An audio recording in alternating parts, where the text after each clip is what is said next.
Eu queria curtir minha casa de praia, mas minha nora já estava lá com toda a família e disse: "O que essa velha sanguessuga está fazendo aqui? Não tem lugar para você?"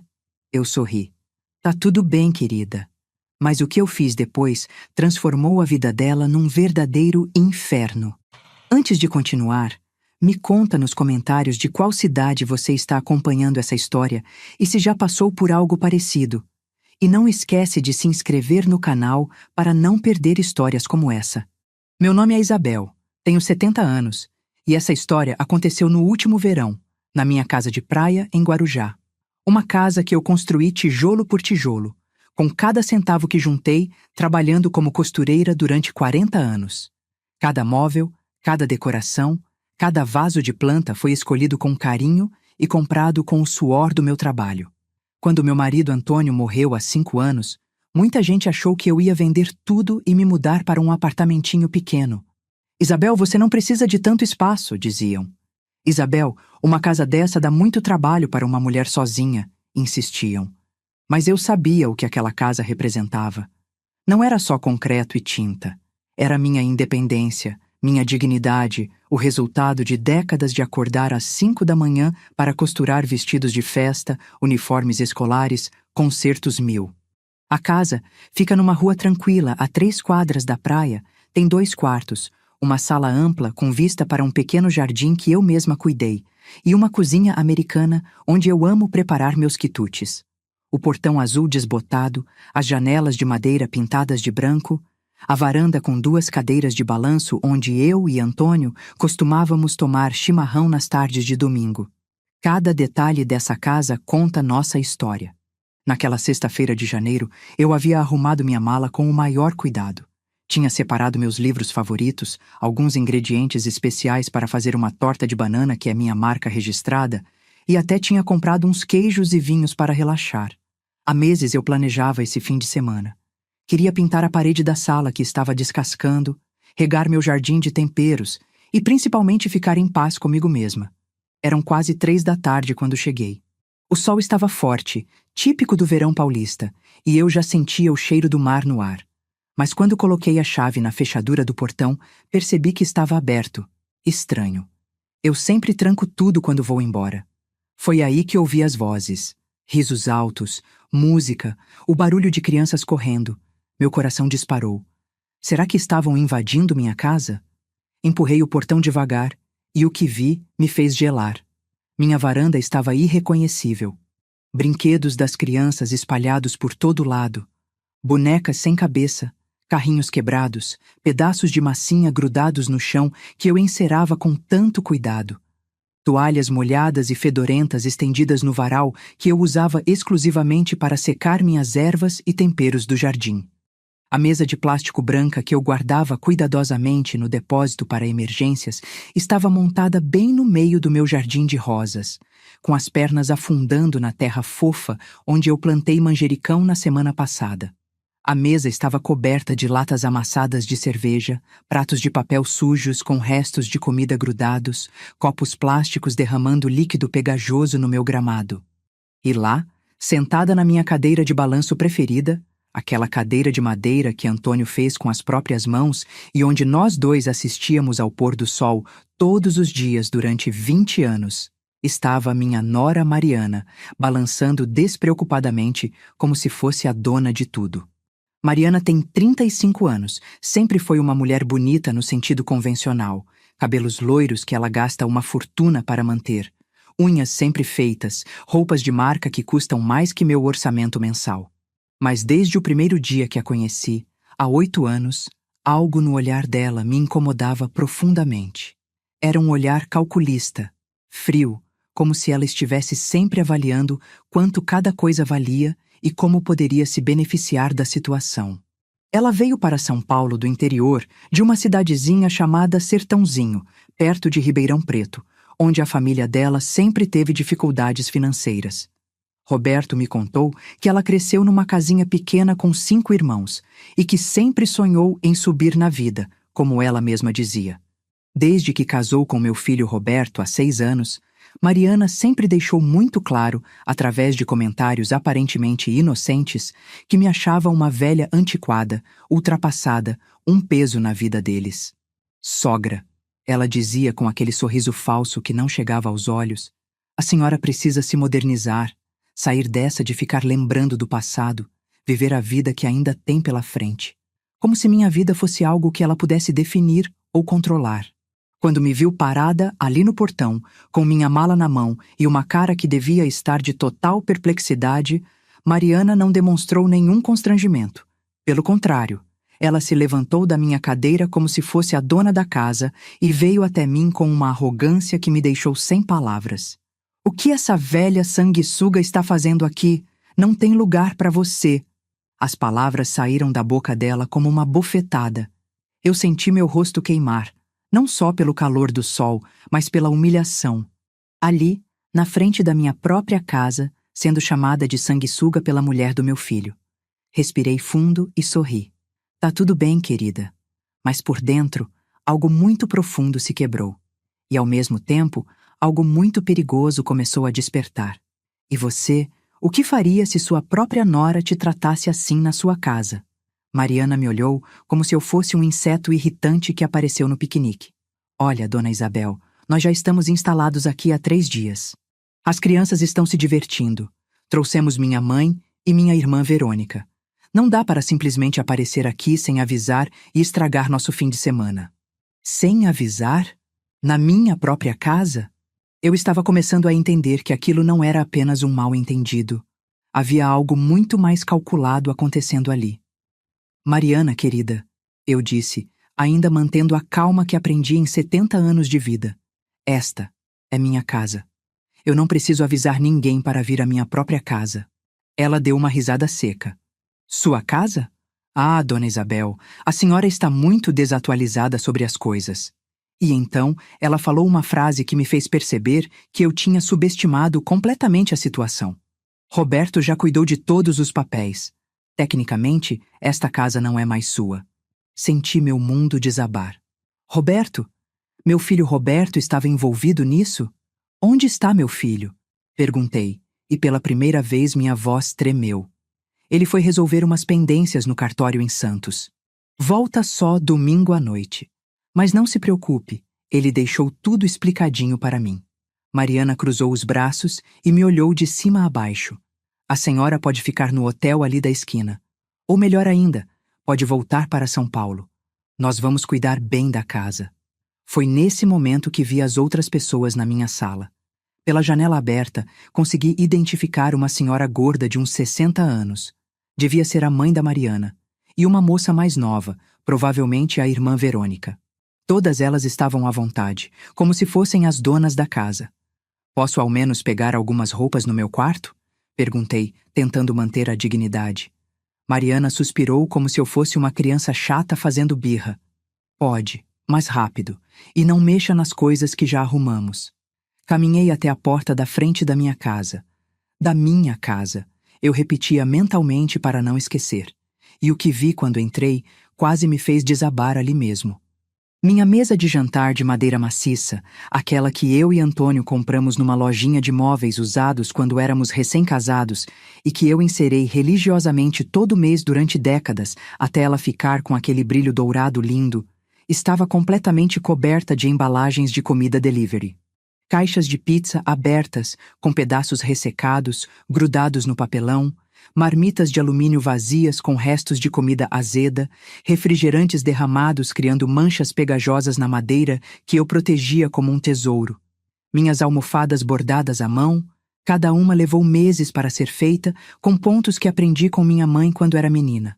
Estavam jogadas no chão como trapos velhos, algumas com marcas de sapato sujo, outras com manchas que eu nem queria imaginar de onde vinham. No meu sofá de tecido bege, onde eu passava as tardes mais felizes da minha vida, lendo romances e biografias, havia 2 crianças de uns 8 e 10 anos assistindo televisão num volume ensurdecedor. Elas estavam com os pés descalços e sujos de areia em cima do estofado que eu limpava semanalmente com produtos especiais, comendo salgadinhos que deixavam migalhas e manchas de gordura por toda parte. O controle remoto, aquele que Antônio passou os últimos anos da vida dele tentando entender como funcionava, estava no chão, com pilhas vazadas criando uma mancha corrosiva no meu tapete persa. A televisão estava sintonizada num canal infantil, com desenhos animados berrados em cores berrantes, um barulho que me dava dor de cabeça e que contrastava violentamente com o silêncio respeitoso que sempre reinou na minha casa. Era como se todo o carinho, todo o cuidado, toda a harmonia que eu e Antônio construímos ao longo de décadas tivesse sido destruído em questão de dias. A mãe da Mariana estava na minha cozinha, mexendo nos meus armários como se fosse dona de tudo. Quando me viu, nem se deu ao trabalho de se apresentar direito. "Você deve ser a Isabel", ela disse, sem parar de vasculhar minha geladeira. "Eu sou Dona Cláudia, mãe da Mariana. Que casa bonitinha você tem aqui." Ou melhor, que tinha. Ela riu da própria piada cruel. Verônica, a irmã da Mariana, estava sentada na poltrona que foi do meu marido, mexendo no celular. Ela levantou os olhos apenas por um segundo e disse: "Oi, tia. Nossa, você parece mais velha do que eu imaginava." Tia? Eu não era tia de ninguém ali. Subi as escadas para o segundo andar, com as pernas tremendo e o coração batendo tão forte que eu conseguia ouvir na minha cabeça.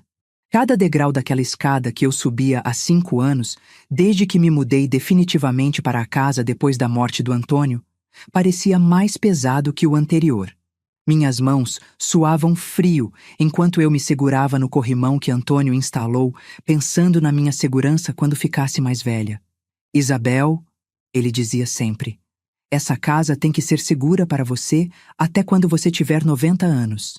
E agora, eu estava ali, subindo aqueles degraus para descobrir até onde ia a profanação da minha vida. Precisava ver meu quarto, precisava entender exatamente o que estava acontecendo, até onde eles tinham ousado ir. Mas quando coloquei a mão na maçaneta da porta do quarto principal, o quarto que eu dividia com o Antônio há mais de 20 anos, onde ele morreu segurando minha mão numa tarde de outono, onde eu ainda mantinha ao lado dele da cama arrumado como se ele fosse voltar, e a abri devagar. Quase tive um ataque do coração. A cama estava completamente desfeita, com lençóis sujos e amarrotados que definitivamente não eram os meus. Havia roupas masculinas e femininas espalhadas por todo lado, cuecas, sutiãs, camisetas, meias sujas, criando um rastro de desleixo que me deixou nauseada. O roupeiro que Antônio fez sob medida para aproveitar cada centímetro do quarto estava escancarado, com roupas que não eram minhas penduradas junto com as minhas, como se eles tivessem simplesmente decidido que podiam misturar suas vidas com a minha sem pedir permissão. Na penteadeira antiga de madeira de lei, onde eu guardava cuidadosamente as joias que Antônio me deu durante nosso casamento, a aliança de formatura dele que virou meu anel de noivado, os brincos de pérola que ele me deu no nosso 10º aniversário, o colar de ouro que foi o presente dos nossos 25 anos, havia produtos de beleza espalhados que eu nunca vi na vida. Cremes caros, perfumes importados, maquiagens de marca, tudo espalhado sem organização nenhuma, como se a minha penteadeira fosse um balcão de loja. Eles estavam dormindo no meu quarto, na minha cama sagrada, usando meu banheiro, onde eu e Antônio compartilhamos a intimidade de uma vida inteira, respirando o ar dos meus sonhos e das minhas lembranças mais preciosas. Abri a gaveta da penteadeira, onde eu guardava meus documentos mais importantes, e meu coração quase parou. Estava vazia. Completamente vazia. Onde estavam meus documentos? Onde estava a descritura da casa? Onde estavam meus contratos, minha certidão de nascimento, meu RG, minha carteira de trabalho? "Mariana!" gritei, descendo as escadas correndo. Ela estava na varanda, tomando uma cerveja e rindo com a irmã. "Onde estão meus documentos? Onde está a escritura da minha casa?" Mariana me olhou com uma cara de falsa inocência. "Que documentos, Dona Isabel?" "Ah, deve estar falando daqueles papéis velhos que estavam na gaveta. Roberto levou tudo para organizar. Disse que a senhora não tem mais cabeça para cuidar dessas coisas importantes." "Não tem mais cabeça? Eu? Aos 70 anos, com a mente mais lúcida que muita gente de 40? Mariana, eu exijo que você me diga exatamente o que está acontecendo aqui." Ela suspirou novamente como se eu fosse uma criança chata. Olha, dona Isabel, vou ser clara com a senhora. Roberto está preocupado com sua saúde mental. A senhora anda muito esquecida, confusa. Ele achou melhor assumir a responsabilidade pelos seus bens antes que a senhora faça alguma besteira. Esquecida? Confusa? Eu, que administrava minhas finanças melhor que qualquer jovem que eu conhecia. Eu, que ainda costurava sob encomenda e controlava cada centavo que ganhava? Isso é mentira, Mariana. E você sabe que é mentira. Mentira? Ela riu alto. Dona Isabel, a senhora nem lembra que assinou os papéis transferindo a casa para o Roberto no mês passado. Estava lá no escritório do Dr. Henrique, em Santos. A senhora deve ter esquecido, né? Prova de que realmente não está bem da cabeça. Eu nunca assinei papel nenhum. Eu nunca fui a escritório nenhum em Santos. E nunca ouvi falar de Dr. Henrique nenhum. Senti que o chão estava sumindo debaixo dos meus pés. Eles não estavam apenas invadindo minha casa. Eles estavam me roubando. Estavam forjando documentos, inventando conversas que nunca aconteceram, criando uma versão da realidade onde eu era uma velha senil que não sabia mais cuidar dos próprios bens. E meu filho, meu próprio filho, estava por trás de tudo isso. Onde posso encontrar Roberto? Perguntei, tentando manter a voz firme. Já disse, ele volta só domingo. Mas não adianta fazer escândalo, dona Isabel. Está tudo decidido. A senhora pode visitar a casa quando quiser, claro, mas agora quem manda aqui somos nós. Visitar? Visitar minha própria casa? Olhei ao redor da minha sala, para minhas coisas sendo maltratadas, para aquelas pessoas estranhas se comportando como se fossem as donas de tudo que eu construí, com tanto esforço. Olhei para Mariana, com seu sorriso malicioso e seus olhos frios, e pela primeira vez, em muito tempo, senti uma raiva que eu nem sabia que ainda existia dentro de mim. Mariana, eu disse muito baixinho, você cometeu um erro muito grave. Ela riu. Que erro, dona Isabel? O erro foi deixar essa casa parada aqui, sem usar direito. Casa de praia é para a família, para as crianças brincarem, para fazer churrascos, festa, não para uma velha ficar sozinha, lembrando de marido morto. As palavras sobre Antônio foram a gota d'água. Senti lágrimas de raiva queimando meus olhos, mas não deixei cair nenhuma na frente dela. Tá bom, eu disse. Tá tudo bem. Peguei minha mala, que ainda estava no portão, e caminhei até meu carro. Mariana me seguiu, provavelmente para ter certeza de que eu realmente iria embora. Ah, e dona Isabel, ela gritou quando eu estava entrando no carro. Não esquece de trazer os documentos do seu plano de saúde na próxima vez que vier visitar. Roberto falou que precisa incluir a senhora como dependente dele. Dependente. Aos 70 anos, depois de trabalhar a vida inteira, depois de construir uma casa com as próprias mãos, depois de criar um filho e dar para ele tudo o que pude, eu seria dependente.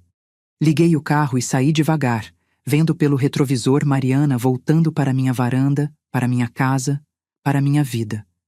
Mas o que ela não sabia, o que nenhum deles sabia, é que Isabel não era uma velhinha indefesa que ia aceitar aquela humilhação quieta.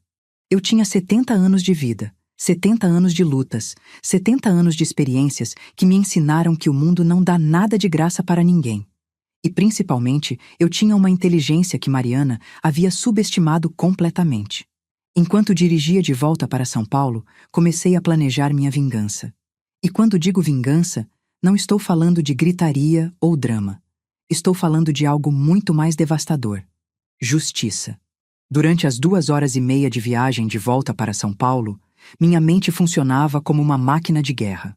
Cada quilômetro na rodovia era um pensamento novo, uma peça do quebra-cabeça se encaixando, uma estratégia se formando. Aos 70 anos, eu havia aprendido que existe uma diferença fundamental entre vingança e justiça. Vingança é emocional, explosiva, satisfaz na hora, mas não resolve nada. Justiça é metodical, calculada, definitiva. E Mariana estava prestes a descobrir a diferença. Cheguei no meu apartamento em Vila Madalena quando o sol já estava se pondo. Um apartamento pequeno, mas confortável que eu comprei com as economias da costura, num prédio antigo com porteiro que me conhece há 15 anos. Boa noite, dona Isabel, disse seu Joaquim, o porteiro. A senhora voltou cedo da praia. Mudança de planos, Joaquim, respondi, tentando sorrir normalmente. Mas por dentro eu estava fervendo. Subi para o 6º andar, abri a porta do meu apartamento e pela primeira vez em muitas horas respirei em paz. Ali estavam minhas coisas, do jeito que eu deixei. Meus livros organizados por autor, minhas plantas bem cuidadas, minha máquina de costura Singer antiga na mesa da sala. Ninguém havia invadido meu espaço, ninguém havia mexido nas minhas gavetas, ninguém havia dormido na minha cama. Mas a sensação de segurança durou pouco, porque eu sabia que se eles tinham conseguido tomar minha casa de praia, não ia demorar muito para tentarem tomar também esse apartamento. Peguei meu celular e disquei o número do Roberto. Eram 8 da noite de sexta-feira, ele devia estar livre. O telefone tocou, tocou, tocou e foi direto para a caixa postal.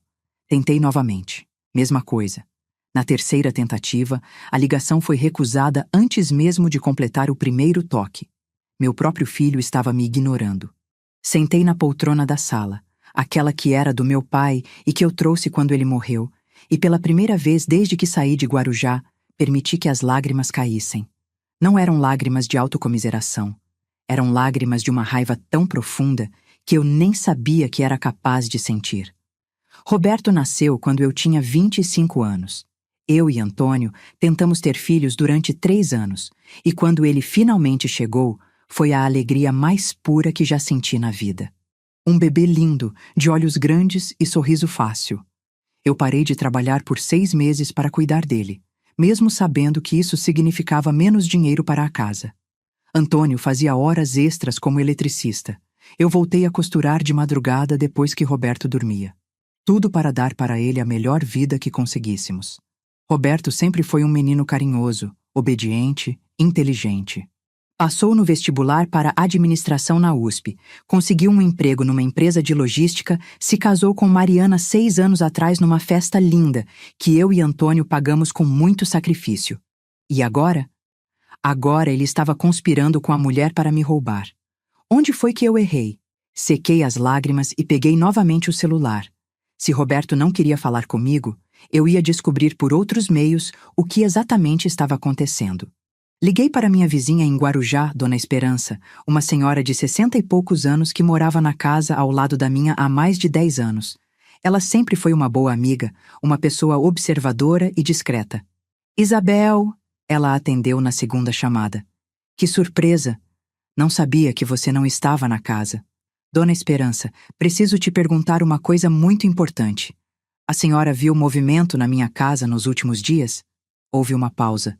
Ah, Isabel, eu queria ter te ligado antes, mas não sabia se devia me meter. Tem gente na sua casa desde terça-feira, um monte de gente. Carros, música alta, até churrasqueira montaram no seu jardim. Terça-feira. Isso significava que eles estavam lá há 4 dias.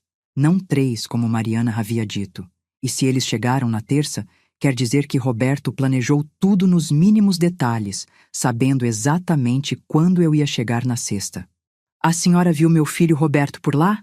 Vi sim. Ele chegou na quarta-feira de manhã com uns homens de terno. Ficaram lá umas 2 horas mexendo em papéis na mesa da sua varanda. Depois ele saiu e não voltou mais. Mas a mulher dele ficou, com a família toda. Homens de terno mexendo em papéis. Isso não era uma invasão impulsiva. Era uma operação planejada, com assessoria jurídica. Dona Esperança, a senhora por acaso ouviu alguma conversa?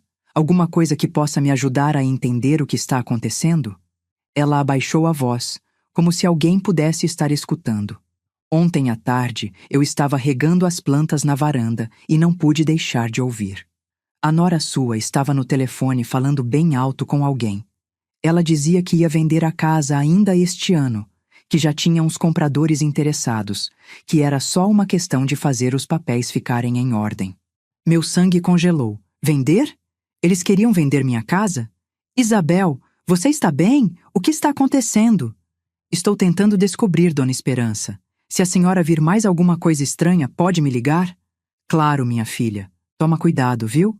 Desliguei o telefone com as mãos tremendo. Vender minha casa. A casa que eu construí com cada centavo que juntei durante 40 anos.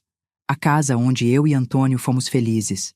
a casa onde eu planejava viver meus últimos anos em paz.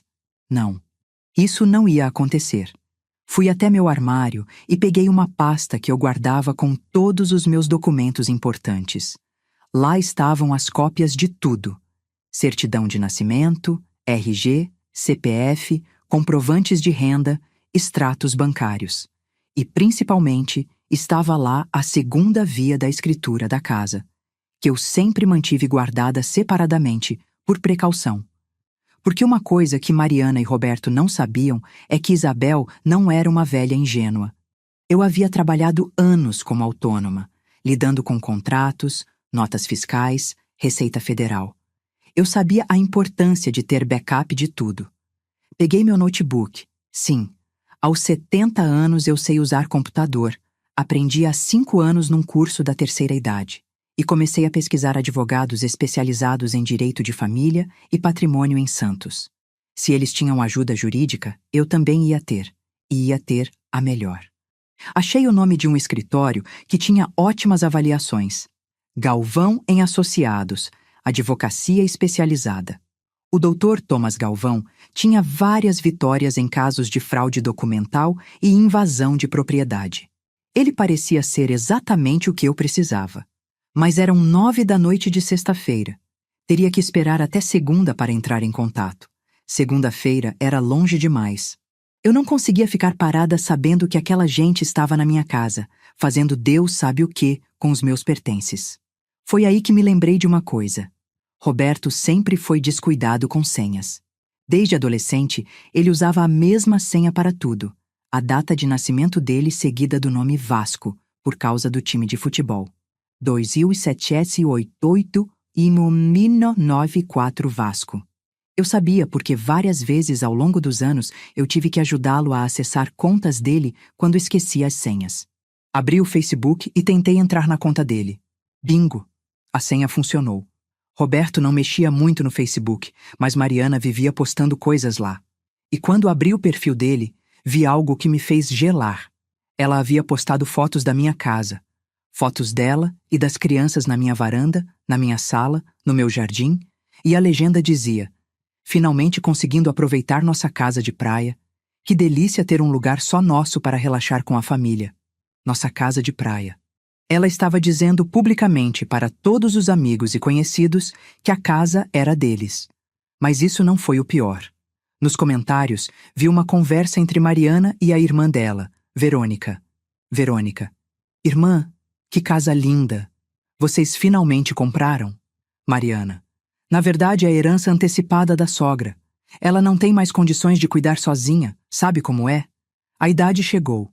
Roberto teve que assumir a responsabilidade. Verônica: que bom que vocês puderam ajudar a coitada. E ela tá morando onde agora? Mariana: ah, ela tem um apartamento em São Paulo. É o suficiente para uma pessoa da idade dela. Casa grande assim é desperdício para quem não tem mais mobilidade. Não tem mais mobilidade? Eu, que acordo às 5 da manhã todos os dias para fazer caminhada no Ibirapuera? Herança antecipada. Essa era a versão que eles estavam espalhando. Que eu estava senil, incapaz e que havia doado a casa para Roberto por conta da minha condição. Continuei lendo os comentários e vi mais mentiras sendo espalhadas. Mariana dizia que eu havia tido pequenos episódios de confusão mental, que estava esquecendo compromissos importantes, que, às vezes, não reconhecia pessoas próximas. Tudo mentira, mas contado de um jeito tão convincente que qualquer pessoa que lesse ia acreditar.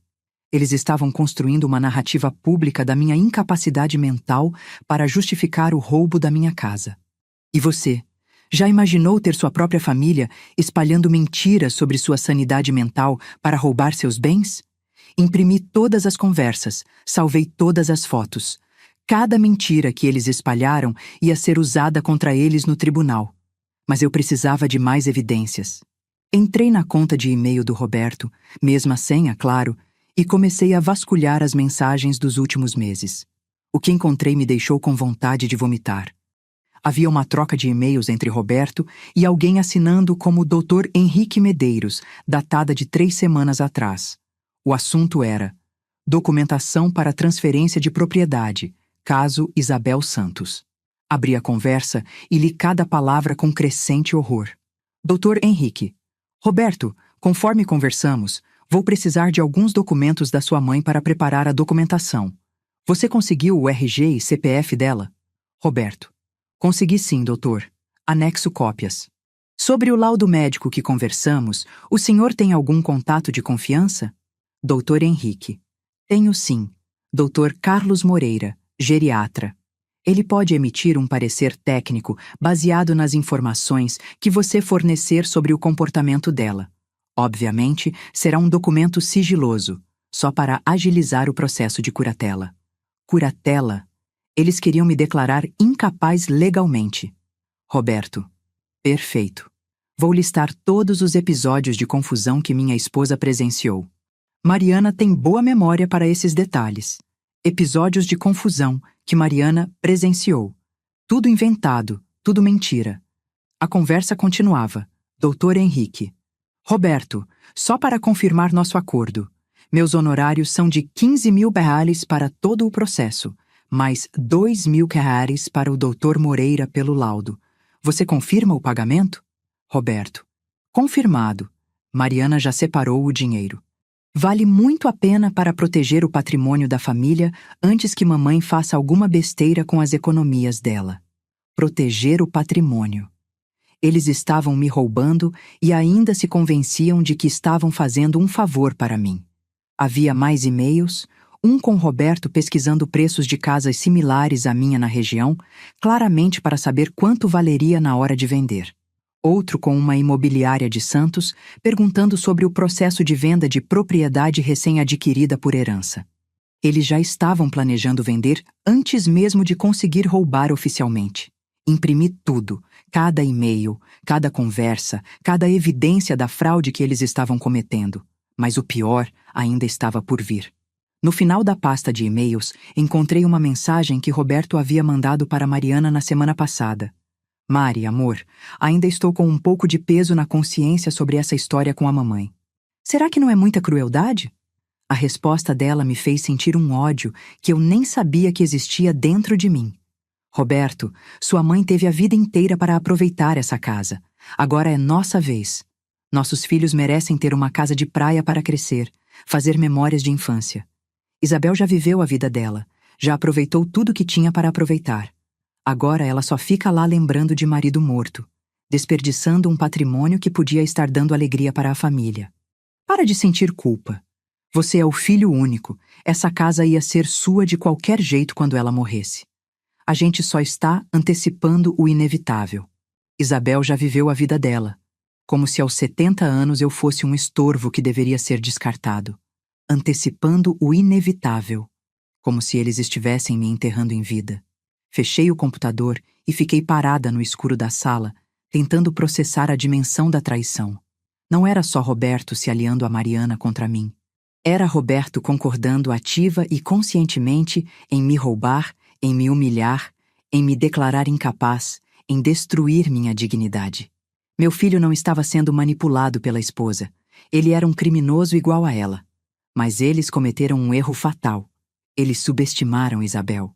Peguei o celular e liguei para Roberto novamente. Dessa vez ele atendeu no terceiro toque. Alô, mãe?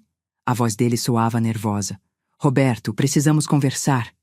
Mãe, eu sei que você deve estar confusa com a situação da casa, mas pode deixar que eu explico tudo direitinho para a senhora na segunda-feira, tá? Estou meio ocupado agora. Confusa. Ele também estava usando essa palavra. Roberto, eu quero falar com você agora, hoje à noite. Mãe, não dá. Estou em Santos, só volto domingo à noite. Mas segunda sem falta a gente conversa, prometo. Roberto. Minha voz saiu mais firme do que eu esperava. Se você não vier aqui agora, você vai se arrepender pelo resto da vida. Houve um silêncio do outro lado da linha. Mãe, a senhora está me ameaçando? Não, meu filho. Eu estou te dando uma última chance de fazer a coisa certa. Outro silêncio. Tá bom, mãe. Eu vou aí. Mas só posso falar rapidinho, tá? Te espero. Desliguei o telefone e fui tomar um banho. Precisava estar com a mente fresca para o que estava por vir.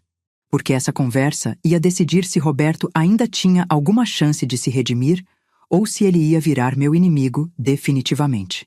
1h30 depois, Roberto tocou a campainha. Quando abri a porta, vi um homem de 45 anos que já não reconhecia mais como meu filho. Ele estava visivelmente nervoso, mexendo nas chaves do carro, evitando meu olhar. Oi, mãe. Entre, Roberto. Ele se sentou no sofá, no mesmo lugar onde costumava sentar quando era criança, e vinha me contar sobre os problemas na escola.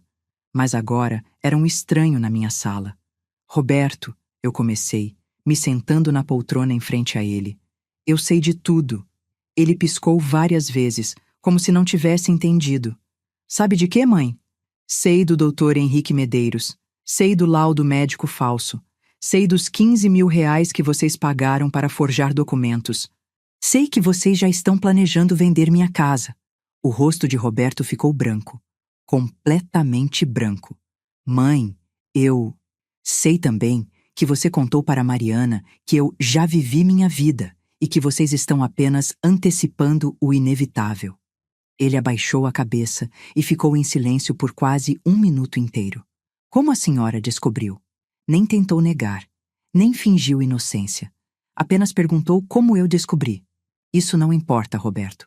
O que importa é que você tem uma escolha para fazer agora. Ele levantou os olhos para mim, e pela primeira vez na minha vida, vi medo no olhar do meu filho. Que escolha? Você para com essa palhaçada agora, devolve meus documentos, tira essa gente da minha casa, e a gente finge que nada disso aconteceu. Ou você continua com esse plano e eu acabo com a vida de vocês dois nos tribunais. Roberto engoliu seco. Mãe, a senhora não entende. A casa tá muito grande para a senhora. Sozinha lá, pode acontecer qualquer coisa. A gente só quer cuidar da senhora. Roberto, pare de mentir. Eu li seus e-mails. Eu sei que vocês querem vender a casa e ficar com o dinheiro. Ele ficou vários segundos em silêncio. E então, pela primeira vez na conversa, me olhou diretamente nos olhos. E se for isso mesmo, mãe? A senhora tem 70 anos. Para que precisa de uma casa de praia? Nossos filhos são pequenos, eles iam aproveitar muito mais. E a senhora tem o apartamento aqui, tem a aposentadoria. Não ia faltar nada. Não ia faltar nada. Como se minha casa fosse apenas um objeto dispensável. Roberto, essa casa representa 40 anos da minha vida. Cada tijolo foi pago com meu trabalho. É lá que eu sinto seu pai mais próximo. É o único lugar no mundo que é verdadeiramente meu. Mãe, papai morreu há 5 anos. A senhora não pode viver no passado para sempre. As palavras dele me acertaram como uma facada no peito. Mas, ao mesmo tempo, me deram uma clareza cristalina sobre quem era o homem sentado na minha frente. Roberto, eu disse muito calmamente. Você deixou de ser meu filho hoje. Ele piscou confuso. Mãe, não precisa ser dramática assim. Não é drama, Roberto. É um fato. Meu filho nunca seria capaz de me roubar, de me humilhar, de espalhar mentiras sobre minha sanidade mental, de conspirar para me tirar o que é meu por direito. Eu me levantei da poltrona e caminhei até a porta. Mãe, espera. Roberto, você tem até domingo à meia-noite para desfazer essa bagunça, tirar essa gente da minha casa, me devolver meus documentos e cancelar toda essa farsa jurídica. E se eu não fizer? Sorri. Pela primeira vez desde que cheguei de Guarujá, eu sorri de verdade. Aí você vai descobrir do que uma costureira de 70 anos é capaz quando resolvem mexer com ela. Roberto me olhou como se não me reconhecesse. E de fato, não me reconhecia. Porque a Isabel que ele conhecia era a mãe amorosa, compreensiva, que sempre perdoava tudo. A Isabel que estava na minha frente da porta era alguém completamente diferente. Domingo, meia-noite, Roberto. Não se esqueça. Ele saiu sem dizer mais nada. Ouvi o barulho do carro dele descendo a rua e sorri novamente. Porque a guerra havia oficialmente começado. Na manhã de sábado, acordei às 5 da manhã como sempre faço. Mas dessa vez não foi por hábito. Foi porque minha mente estava funcionando a 1000 por hora, planejando cada passo da minha contraofensiva. Roberto tinha até domingo à meia-noite para fazer a coisa certa. Eu tinha 1 dia e meio para me preparar caso ele escolhesse o caminho errado. E no fundo, eu já sabia qual seria a escolha dele. Tomei meu café da manhã, pão integral com queijo branco e café passado na hora, a mesma rotina de 40 anos, enquanto organizava mentalmente tudo o que precisava fazer. Primeiro, entrar em contato com o advogado Thomas Galvão. Segundo, reunir todas as evidências que tinha coletado. Terceiro, ir até Guarujá para documentar a invasão da minha casa. E quarto, preparar o terreno para que, quando segunda-feira chegasse, eu estivesse pronta para uma guerra jurídica sem misericórdia. Às 7 da manhã em ponto, liguei para o escritório Galvão & Associados. Sabia que não iam atender num sábado, mas a secretária eletrônica poderia ter um número de emergência. Olá, você ligou para Galvão & Associados. Nosso horário de funcionamento é de segunda a sexta, das 8 horas às 18 horas. Em caso de emergência jurídica, envie uma mensagem para o WhatsApp.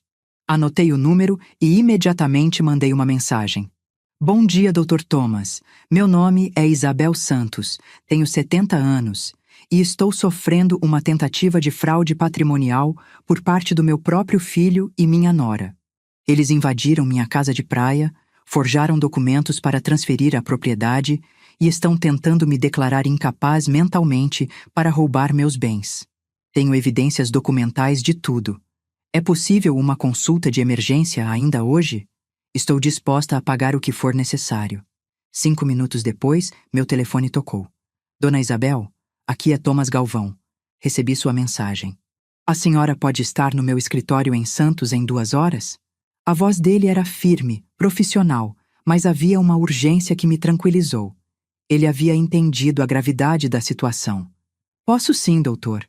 Muito obrigada por me atender num sábado. Dona Isabel, fraude contra idosos é uma das coisas que mais me revoltam nessa profissão. E quando é feita por familiares, é ainda mais grave. Nos vemos às 9h30. 2 horas depois, eu estava sentada no escritório mais elegante que já tinha visto na vida. Dr. Thomas Galvão era um homem de uns 50 anos, cabelos grisalhos, ternos caros, mas com olhos bondosos que me fizeram confiar nele imediatamente. Ele ouviu minha história inteira sem interromper uma única vez, tomando notas detalhadas num caderno de couro. Quando terminei de contar tudo, ele suspirou profundamente. Dona Isabel, em 25 anos de advocacia, já vi muitos casos de fraude patrimonial, mas poucos tão bem documentados quanto o seu. A senhora fez um trabalho investigativo impressionante. Ele pegou todos os papéis que eu havia trazido, os prints das conversas no Facebook, os e-mails entre Roberto e o Dr. Henrique Medeiros, os comprovantes de transferência bancária, as fotos que Mariana havia postado se gabando da herança antecipada. Dr. Thomas, eu quero que eles paguem por isso. Não só quero minha casa de volta. Quero que eles sejam responsabilizados criminalmente pelo que fizeram. Ele me olhou por cima dos óculos. Dona Isabel, a senhora tem que entender que Roberto é seu filho. Se seguirmos por esse caminho, não há volta. Ele pode ir preso. Pode ter antecedentes criminais pelo resto da vida. A senhora tem certeza de que é isso que quer? A pergunta dele me fez pausar por um momento. Roberto, meu bebê que eu ninei durante noites insones. Roberto, o menino que eu levava para a minha escola de bicicleta. Roberto, o jovem que chorou no meu ombro quando foi rejeitado pela primeira namorada. Mas então me lembrei das palavras que ele disse para Mariana. Isabel já viveu a vida dela. Me lembrei da frieza no olhar dele quando me disse que eu não podia viver no passado para sempre. Me lembrei de como ele nem tentou negar quando confrontei sobre a fraude. Doutor, eu disse, olhando diretamente nos olhos dele. O Roberto que eu criei jamais seria capaz de fazer isso comigo. O homem que está tentando me roubar não é meu filho. É um criminoso que por acaso carrega meu sobrenome. Dr. Thomas assentiu devagar. Entendi. Então vamos partir para a ofensiva total. Ele pegou um bloco de notas novo e começou a escrever. Primeiro vamos entrar com uma ação de reintegração de posse da sua casa. Com as evidências que a senhora trouxe, consigo uma liminar em 48 horas para remover todos eles da propriedade. Segundo, vamos denunciar o Dr. Henrique Medeiros e o Dr. Carlos Moreira para a OAB e o CFM respectivamente. Falsificação de documentos e fraude médica são crimes gravíssimos. Terceiro, Vamos abrir um boletim de ocorrência contra Roberto e Mariana por estelionato, falsificação de documentos, invasão, furto, vi que eles mexeram nas suas joias e difamação por espalharem mentiras sobre sua saúde mental. E quarto, vamos entrar com uma ação civil de danos morais. O que eles fizeram com a senhora não tem preço, mas vamos fazer eles pagarem até o último centavo que conseguirem. Cada item que ele listava me fazia sentir mais forte, mais determinada. Finalmente alguém estava me levando a sério, me tratando como a mulher inteligente e capaz que eu sempre fui. Quanto vai custar tudo isso, doutor? Dona Isabel, vou ser muito franco com a senhora. Normalmente, um caso desse porte custaria entre 50 e 80 mil reais. Mas eu tenho uma proposta. Ele se recostou na cadeira e sorriu. Quando conseguirmos a vitória, e vamos conseguir, porque as evidências são irrefutáveis, eu quero que a senhora autorize meu escritório a dar entrevistas para a imprensa sobre esse caso. Fraude contra idosos é um problema nacional, e sua história pode ajudar outras pessoas na mesma situação. Se a senhora concordar com isso, meus honorários serão apenas 20 mil reais, pagos só quando ganharmos. E ainda vamos processar eles para ressarcir todos os custos legais. 20 mil reais era muito dinheiro para mim, mas eu tinha guardado quase 50 mil na poupança ao longo dos anos. E se isso significava justiça, valia cada centavo. Doutor, eu aceito, com uma condição. Qual? Eu quero estar presente em cada audiência, em cada confronto, em cada momento que eles tiverem que responder pelo que fizeram. Quero olhar nos olhos deles quando perceberem que subestimaram a velhinha senil. Dr. Thomas deu uma risada genuína. Dona Isabel, a senhora vai ser minha cliente favorita. Saímos do escritório com um plano de ação completo. Dr. Thomas ia trabalhar no fim de semana para preparar toda a documentação legal. Segunda-feira de manhã, às 8 horas em ponto, nós íamos estar no Fórum de Santos protocolando as primeiras ações. Mas antes disso, eu precisava fazer uma coisa. Doutor, o senhor pode me acompanhar até minha casa agora? Quero documentar tudo que eles fizeram lá, com testemunha e tudo. E quem sabe, já dar uma prévia do que está por vir. O sorriso dele ficou ainda maior. Dona Isabel, vai ser um prazer. 1 hora depois, estávamos estacionando na frente da minha casa. O portão estava escancarado. Havia lixo espalhado na calçada, e o barulho vinha de dentro como se fosse uma festa de adolescentes. Eram 2 da tarde de sábado, e eles estavam transformando minha propriedade numa zona. Doutor, Thomas tirou várias fotos da fachada, do lixo na rua, dos carros ocupando vagas que não eram deles. Depois, tocamos a campainha. Quem atendeu foi Verônica, a irmã da Mariana, vestindo um biquíni mínimo e segurando uma lata de cerveja. Ah, olha quem voltou, ela disse, claramente já alcoolizada. A dona da casa. Na verdade, eu respondi com a voz mais calma do mundo. Eu sou a dona da casa, e este é meu advogado, Dr. Thomas Galvão. A cara dela mudou instantaneamente quando viu o homem de terno ao meu lado. Mariana, ela gritou. Vem aqui!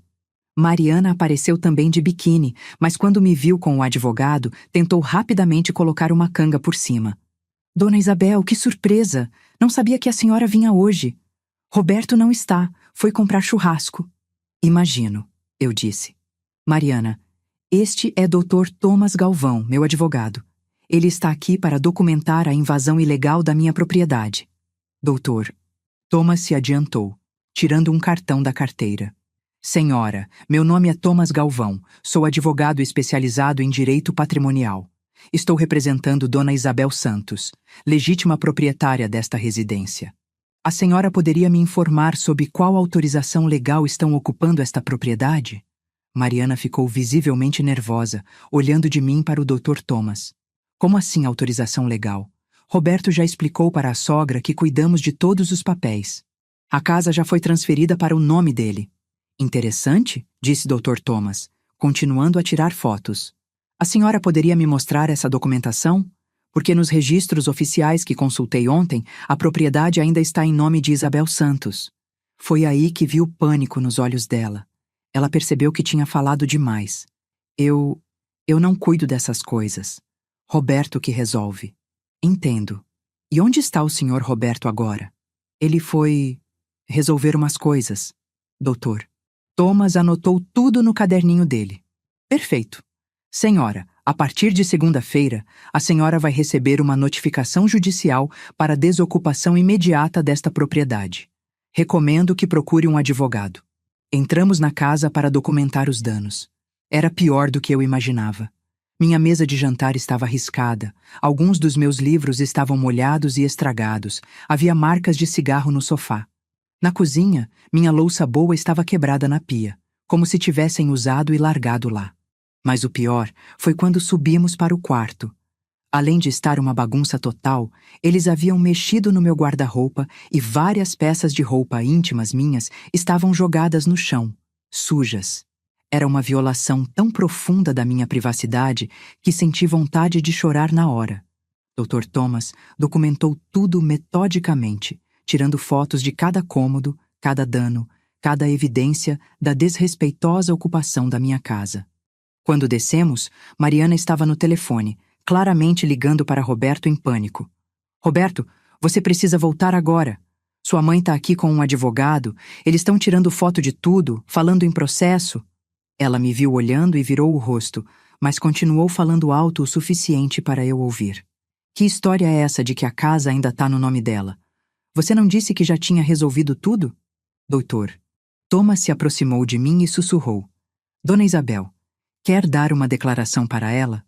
Olhei para Mariana, que ainda estava no telefone tentando explicar a situação para Roberto, e decidi que era hora de mostrar minhas cartas. Mariana, eu disse, alto o suficiente para ela ter que parar de falar no telefone. Pode falar para Roberto que eu sei de tudo. Sei do Dr. Henrique Medeiros, sei dos 15 mil reais, sei do laudo médico falso, sei que vocês já estão tentando vender minha casa. Ela ficou branca como papel. E pode falar para ele também que segunda-feira de manhã eu vou estar no fórum protocolando processos criminais contra vocês dois, por estelionato, falsificação de documentos, difamação, invasão e furto.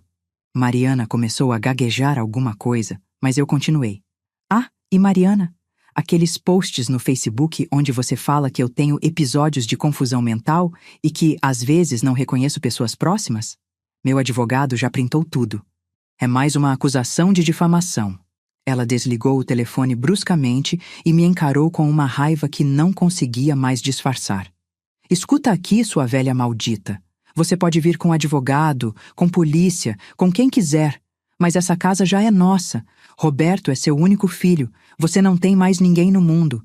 Quando você morrer, tudo vai ser dele mesmo. A gente só está adiantando o inevitável. O inevitável, eu repeti. Interessante escolha de palavras. Foi exatamente isso que você escreveu no e-mail para Roberto na semana passada. O rosto dela ficou ainda mais branco. Como eu sei do e-mail, Mariana? Porque Roberto usa a mesma senha para tudo desde os 15 anos. E porque, diferente do que vocês pensam, eu não sou uma velha indefesa. Sou uma mulher de 70 anos que trabalhou a vida inteira, criou um filho sozinha depois que enviuvou, construiu uma casa com as próprias mãos e não vai deixar dois criminosos destruírem tudo que construí. Dr. Thomas se aproximou novamente e me deu um sinal de que era hora de ir embora. Mariana, ele disse, segunda-feira de manhã a senhora vai receber as notificações oficiais.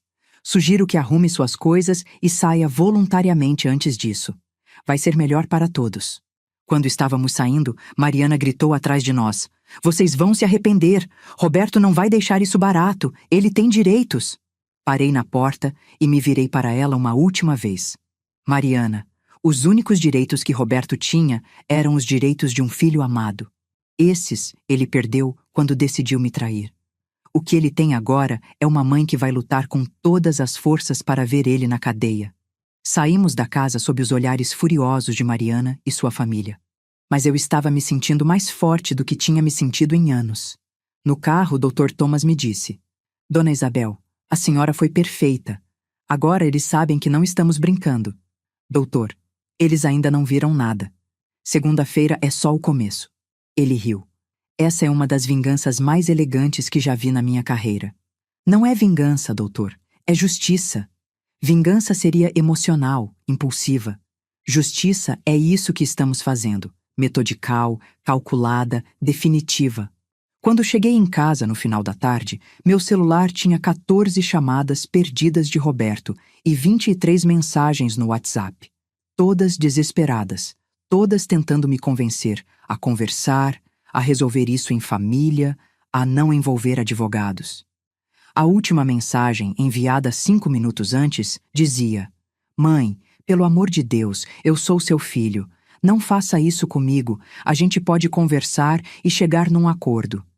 Respondi apenas: "Roberto, você teve até domingo à meia-noite para fazer a coisa certa. Agora é tarde demais." E desliguei o celular, porque na segunda-feira a guerra ia começar de verdade. Segunda-feira, 7 da manhã. Acordei mais descansada do que havia dormido em semanas. Era o dia da justiça e eu estava pronta. Vesti minha melhor roupa, um conjunto azul marinho que eu havia costurado para o casamento de uma cliente rica anos atrás, mas nunca usei porque achava elegante demais para minha vida simples. Hoje era o dia perfeito para usá-lo. Passei um pouco de batom, escovei meu cabelo grisalho e me olhei no espelho. A mulher que me encarava de volta não era mais a Isabel humilhada que saiu de Guarujá na sexta-feira. Era uma guerreira de 70 anos, pronta para a batalha. Doutor. Thomas me encontrou no Fórum de Santos às 8 horas em ponto, com 2 pastas cheias de documentos e um sorriso confiante. "Bom dia, dona Isabel. Dormiu bem?" "Como um bebê, doutor. Hoje é o dia que eu recupero minha vida." Entramos no fórum e protocolamos 4 processos diferentes: reintegração de posse, ação penal por estelionato e falsificação de documentos, ação civil por danos morais e pedido de bloqueio dos bens de Roberto e Mariana para garantir o ressarcimento. O juiz que analisou nosso pedido de liminar para a reintegração de posse era uma mulher de uns 50 anos, doutora Fernanda Oliveira, que leu todos os documentos com atenção crescente. Pude ver em seus olhos a indignação crescendo a cada página que ela virava. "Dr. Thomas, essa documentação é impressionante. Raramente vejo um caso de fraude familiar tão bem fundamentado e tão cruel ao mesmo tempo. Excelentíssima, minha cliente foi vítima de uma fraude elaborada e covarde. Eles não apenas tentaram roubar sua propriedade, mas atacaram sua dignidade e sua sanidade mental para justificar o crime. É um dos casos mais revoltantes que já peguei em 25 anos de advocacia." A juíza me olhou diretamente e pude ver nela não apenas uma magistrada, mas uma mulher que entendia exatamente o que eu estava passando. "Dona Isabel, a senhora tem certeza de que quer prosseguir com a ação criminal contra seu filho? É uma decisão irreversível e que pode resultar em prisão para ele." Respirei fundo. Aquela pergunta me acompanhava há dias. Parte de mim, a mãe que criei Roberto por 45 anos, gritava para eu perdoar, para eu tentar resolver tudo em família. Mas a mulher que eu havia me tornado, a mulher que descobriu sua força aos 70 anos, sabia que não havia outro caminho. "Excelentíssima, meu filho morreu para mim no momento em que ele decidiu me trair. O que eu quero é justiça contra os criminosos que tentaram me roubar, me humilhar e destruir minha dignidade." Ela assentiu, claramente tocada pela firmeza da minha resposta. Liminar deferida. Oficial de justiça, acompanhado de força policial, vai cumprir a reintegração de posse hoje mesmo, às 2 da tarde. Dr. Thomas, os réus têm 2 horas para desocupar voluntariamente a partir do momento da notificação. Saímos do fórum vitoriosos. O primeiro round era nosso. "Dona Isabel", disse Dr. Thomas enquanto caminhávamos para o carro, "a senhora quer estar presente na reintegração de posse?" Sorri. "Doutor, eu não perderia isso por nada no mundo."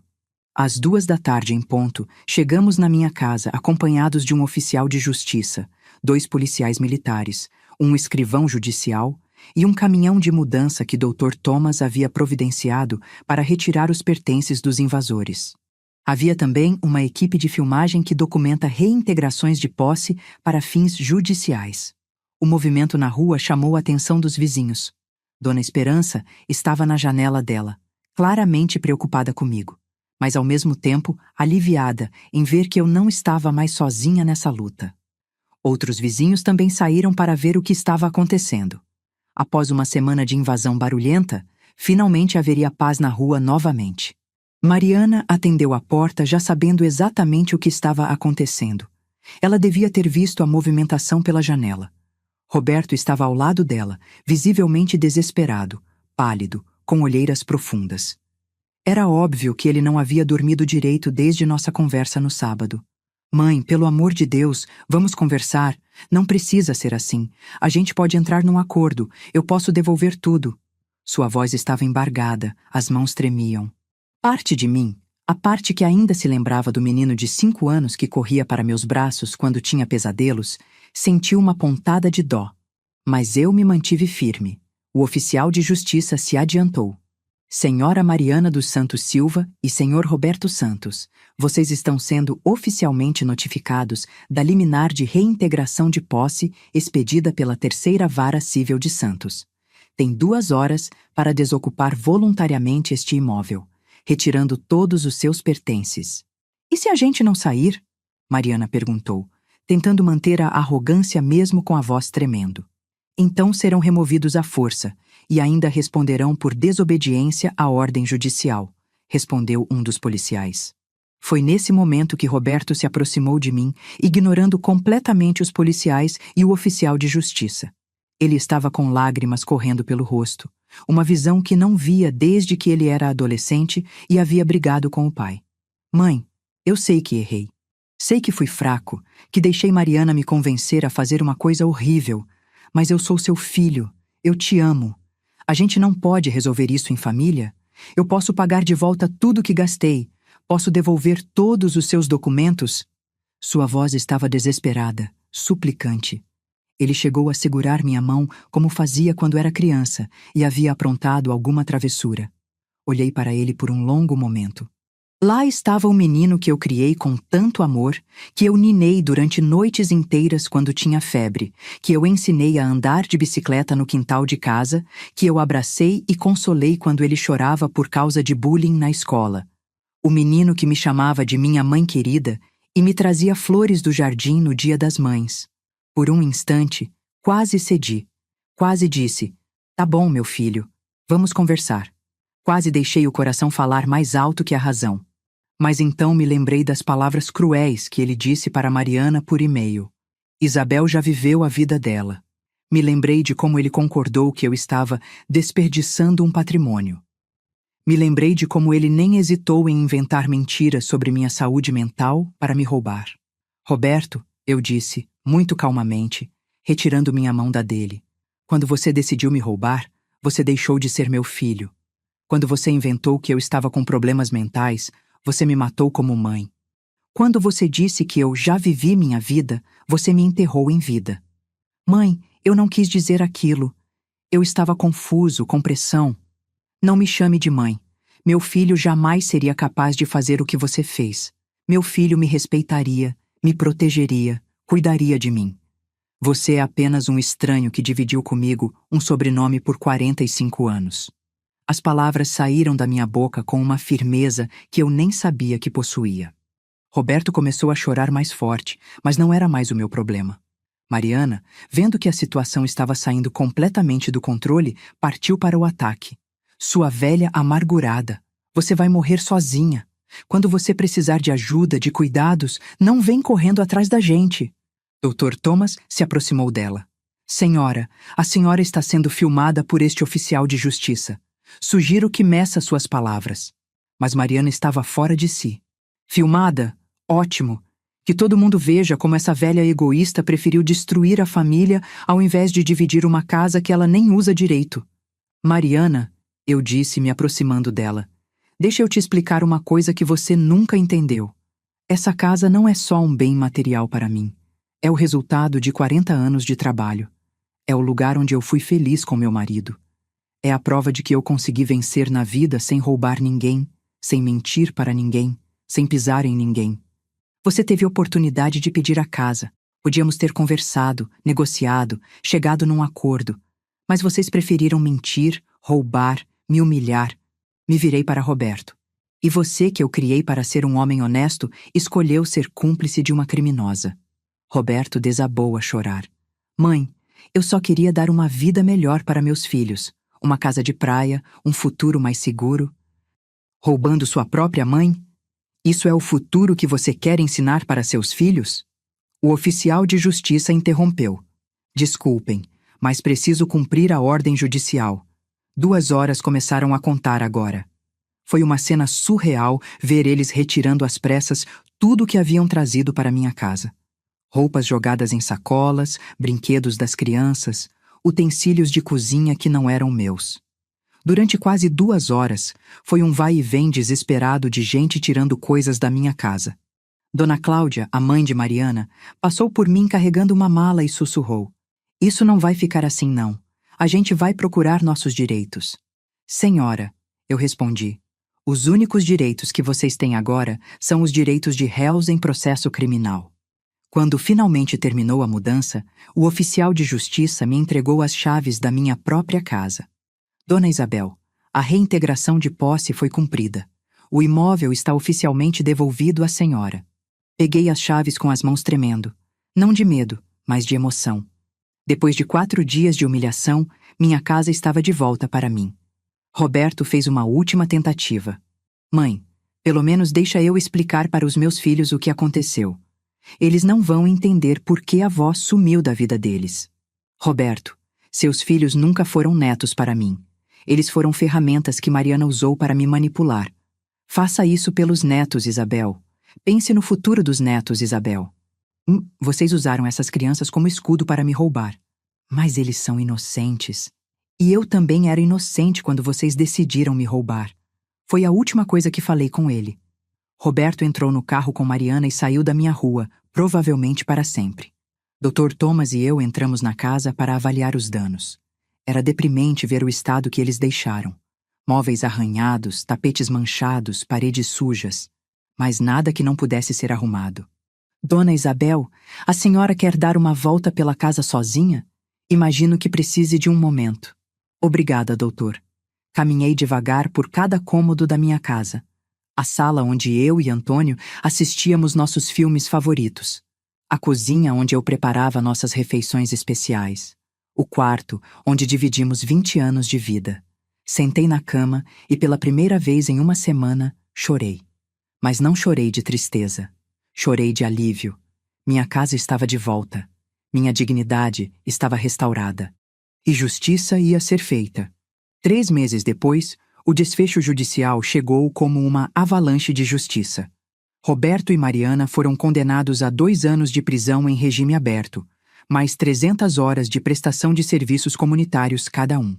O Dr. Henrique Medeiros perdeu definitivamente o registro na OAB e também foi condenado a 1 ano de prisão por falsificação de documentos e exercício irregular da advocacia. O Dr. Carlos Moreira, que ia assinar o laudo médico falso, foi suspenso por 2 anos pelo Conselho de Medicina e multado em R$50 mil.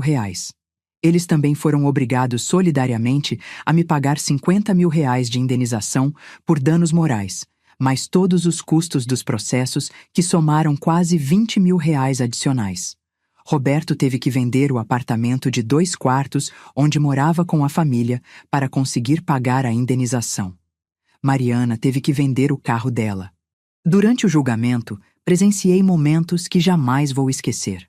Quando o juiz leu a sentença condenatória, Roberto desabou a chorar no banco dos réus. Mariana tentou manter a pose arrogante, mas sua advogada teve que pedir um intervalo, porque ela passou mal ao ouvir que teria antecedentes criminais. Mariana ainda tentou escapar da condenação, alegando que foi coagida psicologicamente pelo marido, e que era apenas uma mulher ingênua que confiou nas decisões dele. Mas as evidências das redes sociais, onde ela claramente se gabava da herança antecipada e dos e-mails planejando a venda da casa, provaram que ela foi não apenas cúmplice, mas a principal articuladora de toda a fraude. O mais gratificante foi quando o promotor, ao ler sua alegação final, disse: "Excelentíssimo. Este é um dos casos mais revoltantes de fraude contra idosos que já vi. Os réus não apenas tentaram roubar a vítima, mas tentaram destruir sua dignidade e sua sanidade mental aos olhos da sociedade. Dona Isabel Santos é um exemplo de que a idade não significa fragilidade, e sim sabedoria acumulada para lutar pelos próprios direitos. A história ganhou repercussão na imprensa local depois que Dr. Thomas deu entrevistas sobre fraudes contra idosos. O caso foi destaque no Jornal da Manhã de Santos e num programa de TV sobre casos jurídicos. Recebi cartas de centenas de pessoas que passaram por situações similares, muitas dizendo que meu exemplo as encorajou a lutar pelos próprios direitos. Uma carta particularmente me tocou. Era de uma senhora de 85 anos de Campinas, cujos filhos estavam tentando interná-la à força numa casa de repouso para vender seu apartamento. Ela disse que, depois de ver minha história na TV, procurou um advogado e conseguiu reverter a situação. Roberto nunca mais tentou falar comigo. Soube por conhecidos em comum que ele e Mariana se separaram menos de 1 ano depois da condenação. Ela voltou para o interior com os filhos e ele ficou com a vida destruída. Desempregado por causa dos antecedentes criminais, endividado, morando numa kitnet alugada. Parte de mim sente pena do menino que eu criei. Mas a mulher que eu me tornei não tem remorso nenhum das decisões que tomei. Hoje, 2 anos depois de tudo isso, estou sentada na minha varanda, na mesma cadeira de balanço que Antônio fez com as próprias mãos há mais de 20 anos, assistindo ao pôr do sol, como sempre fiz. A casa está exatamente como eu sempre quis, em paz, em ordem, cheia das minhas lembranças mais preciosas. A varanda foi completamente restaurada depois que eles saíram. Replantei meu jardim de temperos, pintei as paredes que eles sujaram, troquei alguns móveis que ficaram danificados.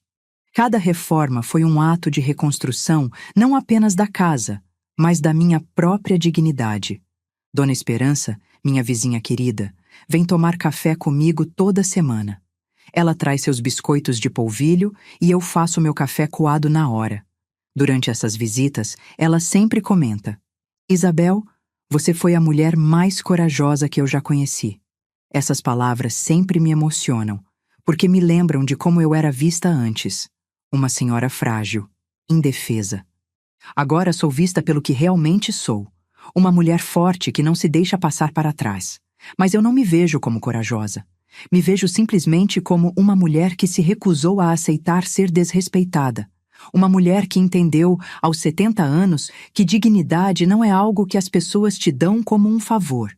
É algo que você luta para manter, que você defende com unhas e dentes. Doutor, Thomas virou um amigo querido, quase como um filho que eu nunca tive. Ou melhor, o filho que eu merecia ter tido. Ele vem me visitar pelo menos uma vez por mês, sempre trazendo algum presente. Livros que ele acha que vou gostar, mudas de plantas para meu jardim, ou simplesmente sua companhia para conversar. Sempre que nos encontramos, ele diz a mesma coisa. Dona Isabel, ainda bem que eles não sabiam com quem estavam mexendo. Se soubessem da força que a senhora tem, nunca teriam tentado enganá-la. E é verdade. Eles acharam que estavam lidando com uma velhinha indefesa, senil, ultrapassada, que ia aceitar qualquer coisa que dissessem porque não tinha forças para lutar. Na verdade, estavam mexendo com Isabel, costureira profissional, viúva independente, mãe dedicada que se tornou uma lutadora feroz. Uma mulher que aos 70 anos descobriu que ainda tinha muita luta pela frente e que não ia se entregar fácil para ninguém. Minha rotina agora é exatamente como eu sempre quis que fosse. Acordo às 5 da manhã, faço minha caminhada na praia, volto para casa e tomo meu café da manhã na varanda lendo jornal. De manhã, costurar sob encomenda para algumas clientes fiéis que descobriram meu trabalho através da repercussão do caso. À tarde, cuidar do meu jardim, que agora está mais bonito do que nunca. À noite, ler meus livros favoritos ou assistir meus programas na TV. É uma vida simples, mas é minha vida.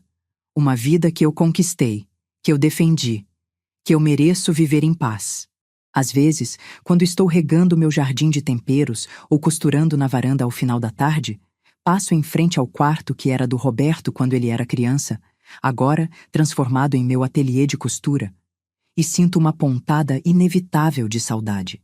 Saudade do filho que eu criei com tanto amor, não do homem que ele se tornou. Saudade do menino que me ajudava a cozinhar nas férias escolares, que me trazia desenhos feitos na escola, que dizia que quando crescesse ia comprar uma casa bem grande para a gente morar junto. Mas aí eu me lembro das palavras cruéis que Mariana disse e que Roberto concordou. Isabel já viveu a vida dela. E eu sorrio. Porque agora, aos 72 anos, morando sozinha na minha casa de praia dos sonhos, cuidando do meu jardim florido, recebendo minhas amigas para o café da tarde, costurando lindos vestidos sob encomenda, eu sei uma verdade fundamental. Eu não terminei de viver coisa nenhuma. Eu estou vivendo a melhor fase da minha vida. A fase em que eu não preciso mais agradar ninguém, em que eu não aceito desrespeito, em que eu sei exatamente quem eu sou e do que eu sou capaz. Roberto e Mariana queriam me enterrar em vida. Sem saber, eles me ressuscitaram. E você, que chegou até o final dessa história, lembra da Isabel humilhada que saiu chorando da casa na sexta-feira? Ela não existe mais. No lugar dela, existe uma mulher que descobriu que nunca é tarde para lutar pelos próprios direitos, para defender a própria dignidade, para mostrar ao mundo que idade não é sinônimo de fragilidade. Se alguém um dia tentar mexer comigo novamente, vai descobrir a mesma coisa que Roberto e Mariana descobriram. Isabel não é uma velhinha indefesa. Isabel é uma força da natureza disfarçada de senhora de 70 anos. Obrigada por chegar até o fim. Se essa história te tocou de alguma forma, curte e compartilha com alguém que precisa ouvir isso. Porque o mundo está cheio de Isabéis sendo desrespeitadas por acreditarem que idade significa fraqueza. E é hora de mostrar que estão muito enganados.